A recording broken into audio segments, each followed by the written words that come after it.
I come out of my trailer, and the pimply-faced kid on The Simpsons is holding the per diem manila envelope and says, I got your per diem for you, Mr. Pollak. Just sign here. And I'm signing, and I hear from behind me, Michael Clarke Duncan, where's my per diem?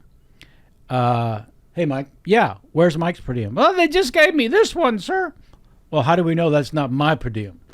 Huh. That's an odd thing to say.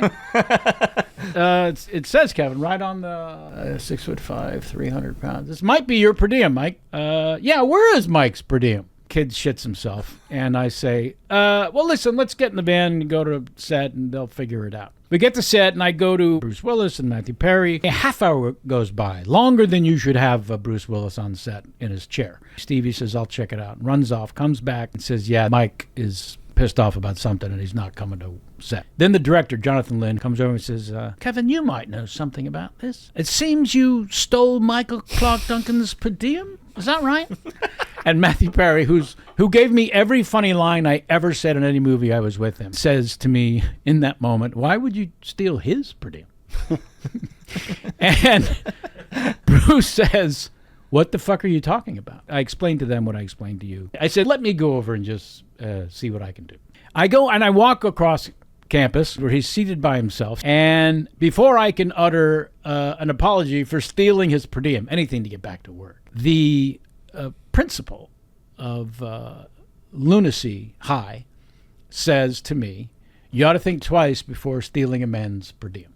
Now I realize he owns the planet of crazy. Because you just said that to the only other person in existence other than the pimply-faced kid from The Simpsons. You want to think twice. By the way, we're talking about $220. It's not like 50 grand. No. It's like, here's $200 so you can get some burgers this week. So I said, hey, man, let's put your name on the envelope they gave me.